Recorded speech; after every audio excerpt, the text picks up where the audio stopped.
السلام علیکم ورحمۃ اللہ وبرکاتہ. د حق د کاروان ټولو دوستانو ته ډېر ډېر سلامونه. دوستانو دا غیر مقلد راغلی و د کفر او شرک فتوی لګولې، خو چې موږ ورسره بحث شروع کړو نو یو دوه درې کلیپ یې وکړو، جوابونه مو له وکړو، هغه نه پس هغه وتښتېدو. ځان له خو یې ډېر غټ شیخ ویلو چې زما تعلق د لاهور سره دی، او را میدان ته شي مخکې ملګرو سره هم ډېر پرسنل کې خبرې کولې چې زه ستاسو عقاید د قرآن او د حدیث نه خلاف دي. خو چې کله ورسره من خبره شروع کړه د الله په فضل او په توفیق سره، نو سړي بیا پته ونه لګېده. یو څو کلیپونه یې کړي وو، د هغې ولله موږ جوابونه ورکړي وو او هغه تاسو مخې ته موږ وړاندې کوو، تاسو یې ټول واورئ.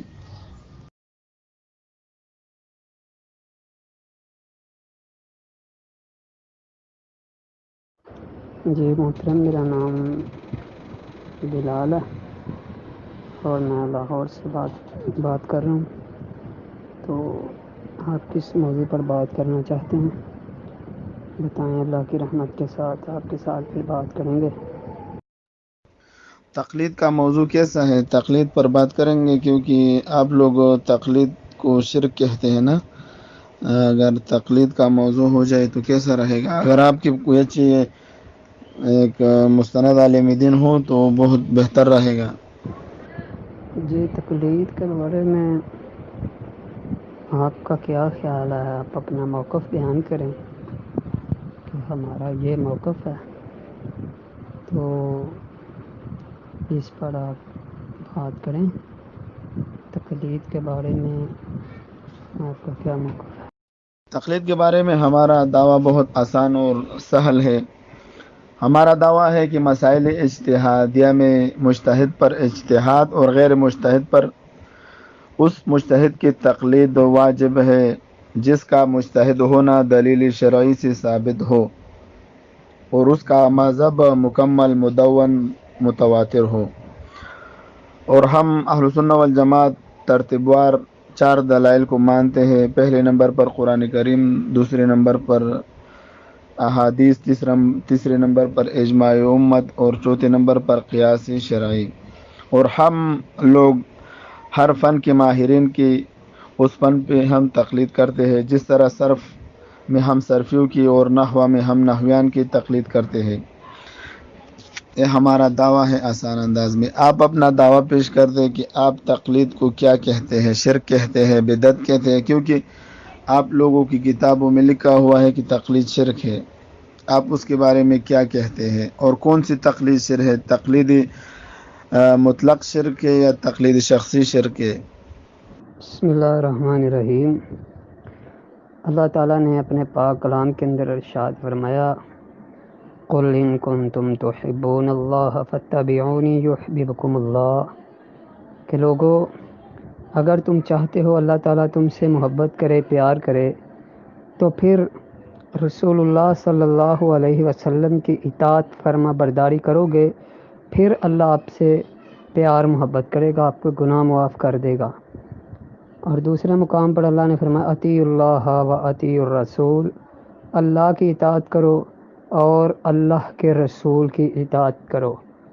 ایک اور مقام پر اللہ تعالیٰ نے فرمایا فَإِن تَنَازَعْتُمْ فِي شَيْءٍ فَرُدُّوهُ إِلَى اللَّهِ وَالرَّسُولِ، کسی معاملے میں تمہارا کوئی جھگڑا ہو جائے، کوئی مسئلہ پیدا ہو جائے، اختلاف ہو جائے، اس مسئلے کو، اس اختلاف کو اللہ اور اس کے رسول کی طرف لٹا دو.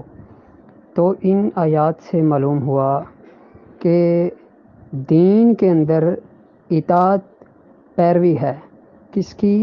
رسول اللہ صلی اللہ علیہ وسلم کی. اور ہمارے نزدیک تقلید شخصی جو ہے وہ حرام ہے. تقلید شخصی جو کسی ایک کو اپنا امام مان لیتا ہے، اس کی ہر بات کو شریعت مانتا ہے، رسول اللہ صلی اللہ علیہ وسلم کے علاوہ کسی امتی کی بات کو شریعت مانتا ہے، تو وہ ہمارے نزدیک کفر ہے اور شرک ہے. رسول اللہ صلی اللہ علیہ وسلم کی اطاعت اور فرما برداری میں ہی خیر ہے. رسول اللہ صلی اللہ علیہ وسلم نے فرمایا ترکت فیکم امرین لن تضلوا ما تمسکتم بہما کتاب اللہ و سنت رسولہ کسی کی تقلید کرنے کی ضرورت نہیں، میں تمہارے درمیان دو چیزیں چھوڑ کے جا رہا ہوں، ایک اللہ کا قرآن ہے، دوسرا رسول اللہ صلی اللہ علیہ وسلم کی سنت ہے، جب تک تم ان پر عمل کرتے رہو گے تو تم گمراہ نہیں ہو سکتے۔ مولانا صاحب، آپ شاید اصول مناظرہ سے خبر نہیں ہو، پہلے لوگ دلائل نہیں بیان کرتے، پہلے اپنا دعویٰ پیش کرتے ہیں۔ آپ پہلے کلپ میں آپ نے دلائل شروع کر دیا، پہلے مبادیات ہوتے ہیں، ابھی دعویٰ جواب دعویٰ ہمارا منعقد ہوا نہیں ہے، ہم تنقیحات ایک دوسرے پر کریں گے، آپ میرے دعوے پر تنقیحات کر دیں، میں اس کا جواب دوں گا، میں آپ کے دعوے پر تنقیحات کروں گا، آپ اس کا جواب دے دیں۔ آپ نے کہا کہ تقلید شخصی حرام ہے، ابھی تقلید شخصی کے بارے میں تو آپ نے وضاحت فرما دی، ابھی مطلق تقلید کے بارے میں آپ کی کیا رائے ہے؟ مطلق تقلید جائز ہے؟ اس کے بارے میں تھوڑا سا وضاحت فرما دیں، جزاکم اللہ۔ اور دلائل ابھی ہماری شروع نہیں ہوئی، پہلے دعویٰ جواب دعویٰ ہوتا ہے، اس کے بعد ہم دلائل پر آئیں گے، دلائل کا میدان بعد میں سجے گا، پہلا دعویٰ جواب دعویٰ تو منعقد ہوتا ہے۔ آپ نے تو تقلید شخصی کو حرام اور شرک قرار دیا، ابھی آپ تقلید مطلق کے بارے میں آپ کیا کہتے ہیں؟ اس کے بارے میں بھی تھوڑی سی وضاحت فرما دیں، جزاکم اللہ۔ دیکھیں، یہ طے آپ نے کرنا ہے کہ آپ نے تقلید شخصی کے اوپر مناظرہ کرنا ہے، چونکہ آپ لوگ تقلید شخصی کرتے ہیں، اس لیے ہم آپ سے تقلید شخصی کے اوپر مناظرہ کریں گے کہ کسی ایک شخصیت کی تقلید کرنا، کسی ایک کو اپنا رہبر رہنما ماننا، کسی ایک کی بات کو شریعت مان لینا نبی علیہ السلام کے علاوہ، یہ حرام ہے اور شرک ہے۔ اور مطلق تقلید سے کیا مراد ہے کہ جب کسی امام نے حدیث کے نہ ملنے پر اپنا قول یا اس کے اندر اجتہاد پیش کر دیا اور بعد میں پھر ہمیں وہ حدیث کوئی مل جائے اس مسئلے کے بارے میں، تو ہم امام کے قول کو، امام کے اس فعل کو چھوڑ دیں گے۔ یا ایسا ہے کہ چار امام، مثلا امام احمد بن حنبل رحمہ اللہ، امام شافعی رحمہ اللہ، جتنے چار امام، امام ابو حنیفہ، امام مالک رحمہ اللہ، یہ چار امام جو ہیں اگر کسی مسئلے کے اندر اپنا قول پیش کرتے ہیں تو جس امام کا قول نبی علیہ السلام کی حدیث کے زیادہ قریب ہوگا ہم اس کے قول کو لے لیں گے۔ تو یہ مطلق تقلید سے مراد یہی ہے کہ جس کی بات قرآن و سنت سے نہ ٹکرائے، جس کی بات قرآن و سنت سے مل جائے اس کی بات کو لے لو، جس کی بات قرآن و سنت سے ٹکرا جائے اس کی بات کو دیوار پہ پھینک دو۔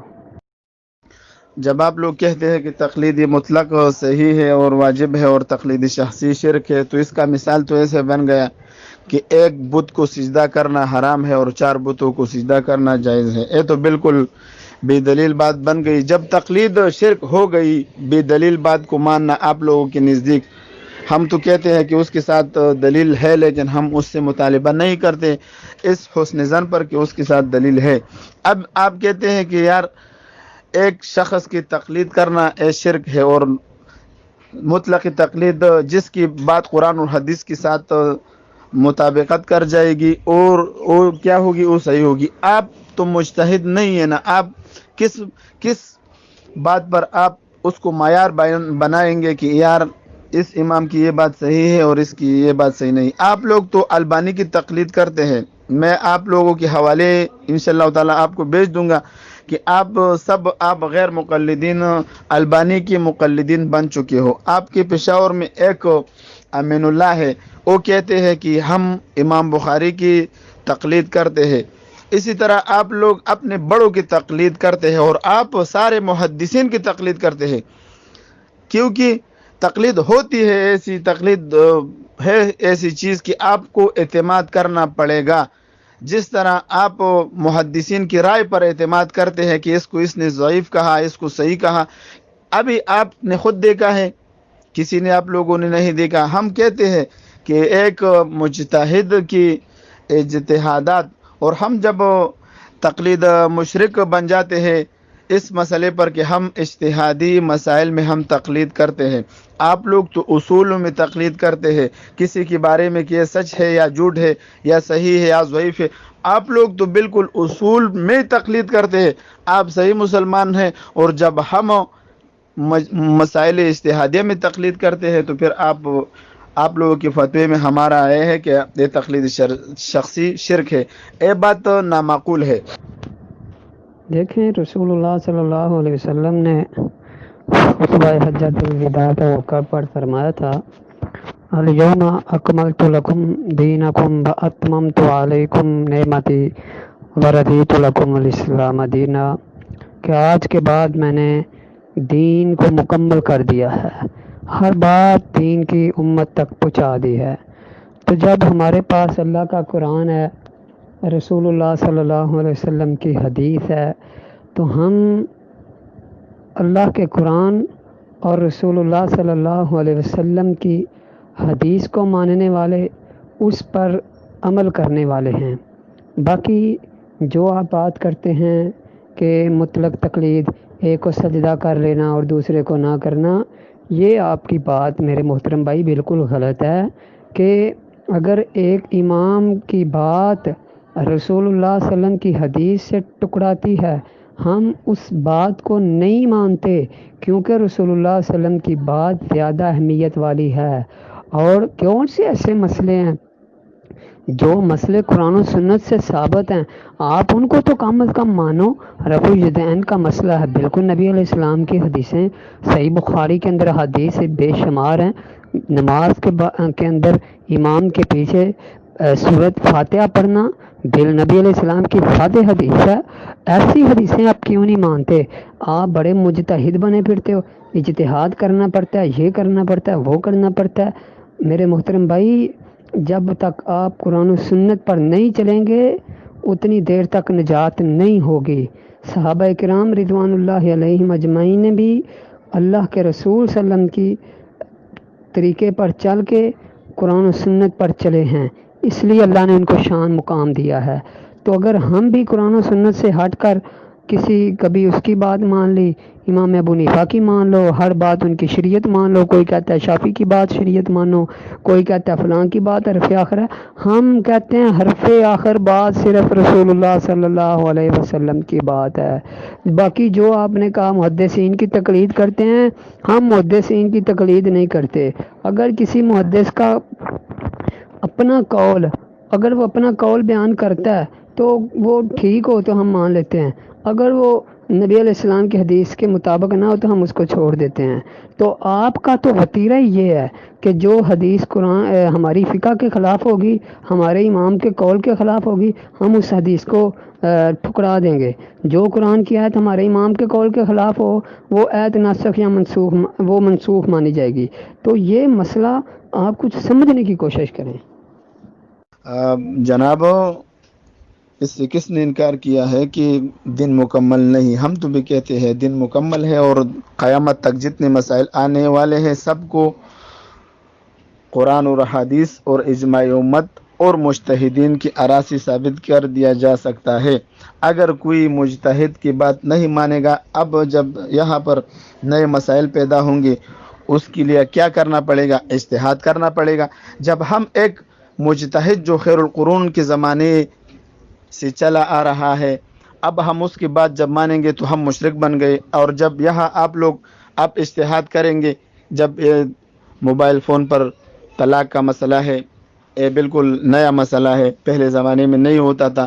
ابھی ان مسائل کا ڈھونڈ کہاں سے نکالیں گے؟ اجتہاد کرنا پڑے گا. جب اجتہاد کرنا پڑے گا تو ہم تو کہتے ہیں کہ ہمارے لیے اصول ان علماء کرام نے قرآن اور احادیث سے استنباط کیا ہوا ہے.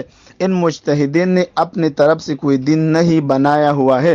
اگر آپ کے پاس بھی ایک بھی دلیل ہو کہ ان لوگوں کے مسئلہ قرآن اور حدیث کے خلاف ہے تو ہم بالکل مانیں گے. پھر آپ نے کہا کہ بالکل قرآن اور حدیث، کس نے انکار کیا ہے کہ دن نامکمل ہے؟ دن بالکل مکمل ہے. ہم کہتے ہیں ہمارے 4 دلائل ہیں. پہلے نمبر پر قرآن کریم ہے، دوسرے نمبر پر احادیث نبوی صلی اللہ علیہ وسلم، تیسرے نمبر پر اجماع امت ہے. آپ لوگ اس کو نہیں مانتے. اور چوتھے نمبر پر قیاس مجتہد کیونکہ مجتہد جب خطا بھی ہوتا ہے، اذا حکم الحاکم فاجتہد فاصاب فلہ اجران، جب ایک مجتہد خطا بھی ہو جاتا ہے تو جب ایک مجتہد فیصلہ کرتا ہے اور صحیح فیصلہ کرتا ہے اس کو 2 اجر ملتے ہیں، اور جب ایک خطا بھی ہو جاتا ہے تو پھر اس کو 1 اجر ملتا ہے۔ اب آپ کہتے ہیں کہ اس امام کی اگر بات غلط ثابت ہوئی تو ہم چھوڑ دیں گے، آپ میں اتنی ملکہ ہے، چلو آپ ایک مسئلہ بتا دیں کہ یار اے فلاں امام نے یہ مسئلہ بتایا ہے اور یہ غلط ہے، اور مسئلہ مسائل اجتہادیہ میں ہوگا، غیر منصوصی میں ہوگا۔ سر جی اگر غیر منصوصی میں اس کے پاس بھی دلیل ہوگی تو پھر آپ کیا کہیں گے؟ اس کے پاس بھی دلیل ہے، ہر امام کے پاس دلائل موجود ہے۔ جب ایک امام ایک مجتہد دوسرے مجتہد کا رد کر سکتا ہے، لیکن میں اور آپ اس کے مقابل میں کچھ بھی نہیں۔ جس طرح جتنے بھی اہل فن ہے نا، ابھی آپ جب انجینئر ہے اور کوئی انجینئر نہیں آپ کے ساتھ وہ مقابلہ کر سکتا ہے؟ نہیں کر سکتا۔ جیسی طرح آپ ڈاکٹر ہے اور ایک عام شخص آئے کہ آپ کو کہے کہ آپ کی ڈاکٹری غلط ہے اور وہ آپ کی ڈاکٹری غلط بتانا شروع کر دے گا، تو پھر آپ اس کو کیا سمجھو گی؟ کہ آپ کہو گے یار یہ مجنون ہے، احمق ہے، یہ میرے ساتھ کیوں بحث کرتا ہے؟ جب یہ دنیا کی چیزوں میں آپ ایک ماہر کے ساتھ بات نہیں کر سکتے نا، تو پھر ایک مجتہدین کی بات آپ کیسے غلط ثابت کریں گے؟ اور آپ نے رفع الیدین کی بات کر دی۔ رفع الیدین تو آپ لوگ نہیں مانتے۔ رفع الیدین صحیح احادیث میں آیا ہے، آپ کے بڑے بڑے بزرگوں کے میں حوالے بیچ سکتا ہوں، ان لوگوں نے کہا کہ سجدوں کی رفع الیدین بھی بالکل جائز ہے اور صحیح ہے، آپ لوگ اس کو کیوں نہیں مانتے؟ سورۃ فاتحہ کے بارے میں بھی آپ نے کہا گا بالکل ہمارا دعویٰ ہے کہ بالکل ایک امام کی قرات سارے مقتدیوں کے لیے کافی ہے، لیکن ہمارا یہ موضوع نہیں ہے۔ میں کہتا ہوں موضوع ہمارا تقلید ہے، تقلید سے باہر ہم نہیں نکلیں گے۔ اگر جب کوئی موضوع سے نکلنا چاہے گا تو اس کی شکست شمار ہوگی۔ جب ایک موضوع چھڑ جاتا ہے تو پھر دوسرے موضوع کی طرف جانا یہ مناسب نہیں ہوتا۔ میں کہتا ہوں تقلید پر آتے ہیں اور تقلید کے بارے میں ہم بات کریں گے۔ جناب آپ نے کہا اس کلپ میں کہ ہم کسی امام کی بات مان لیں اور کس کی نہ مانیں۔ میں آپ کو بتا دینا چاہتا ہوں کہ اختلاف جو آ رہا ہے صحابہ کرام کے زمانے سے فروعی مسائل میں اختلاف چلا آ رہا ہے۔ البتہ آپ عقائد میں ہمارا اختلاف ثابت کر دیں پھر ہم مان لیں گے، اور اختلاف سے منع نہیں ہوا ہے، احادیث میں افتراق سے منع ہوا ہے۔ مجھے ایک حدیث دکھا دے کہ نبی علیہ السلام نے فرمایا کہ آپ لوگ آپس میں اختلاف نہ کیا کرو۔ اختلاف موجود ہے کیونکہ فروعی مسائل میں صحابہ کرام کی مسالک موجود ہے۔ میں بتا سکتا ہوں اگر آپ وہ بات سن لے، صحابہ کرام کی اپنے مذاہب تھے، کسی کا ایک قول تھا، کسی کا دوسرا قول تھا، اور سب صحیح تھے کیونکہ وہ فروعی مسائل تھے اور اس میں جائز بھی ہے، اور ایک اختلاف پھر مجتہدین میں منتقل ہو گیا اور مجتہدین کی بات اب تک چلا آ رہا ہے۔ ہم تو ماشاءاللہ ایک امام کے اجتہادات پر عمل کرتے ہیں۔ آپ تو کبھی ابن حجر سے چوری کرتے ہیں، کبھی ابن تیمیہ کے پیچھے لگ جاتے ہیں، کبھی ابن قیم کے پیچھے، اب تو آپ لوگ البانی کو اپنا پیغمبر سمجھتے ہیں۔ آپ کی البانی نے جتنی بھی روایات صحیح بتائے ہیں آپ اس پر جرح کرتے ہیں، اور ابھی آپ لوگوں کی کتابوں میں بھی لکھا ہوا ہے کہ ابھی کی غیر مقلدین کیا ہے، البانی کی بالکل مقلدین بن چکے ہیں، اور آپ تو اب البانی کی تقلید کرتے ہیں۔ پھر آپ نے کہا کہ حرف آخر کی بات رسول اللہ صلی اللہ علیہ وسلم کی ہے، یہ تو ہمارا عقیدہ ہے۔ اگر کوئی نبی علیہ السلام کی بات نہ مانے وہ کافر بن جاتا ہے، یہ تو ہمارا عقیدہ ہے۔ اگر کوئی نبی علیہ السلام کی بات سے انکار کر دے، اب آپ جب اس کو ائمہ مجتہدین پر فٹ کریں گے تو یہ بہت بڑی ظلم بن گئی، کیونکہ ائمہ مجتہدین نے دین اپنے جانب سے نہیں بنایا، ان لوگوں نے دین کی تشریح بتائی، قرآن اور احادیث کی شرح بتا دی۔ ابھی آپ کہتے ہیں آپ نے اس کو حضرت محمد صلی اللہ علیہ وسلم امام الانبیاء کے مقابل میں کھڑا کر دیا، یہ بہت بڑا ظلم ہے۔ آپ لوگ اے دھوکہ لوگوں کو دیتے ہیں کہ دیکھو ہم نبی علیہ السلام کی بات مانتے ہیں اور یہ اماموں کی، ہم ہرگز ہمارا عقیدہ نہیں ہے۔ پہلے نمبر پر ہمارا قرآن ہے، دوسرے نمبر پر احادیث ہے، تیسرے نمبر پر اجماع امت ہے، چوتھے نمبر پر ہم قیاس مجتہد کو مسائل اجتہادیہ میں ہم تقلید کرتے ہیں۔ آپ لوگ کیا کرتے ہیں؟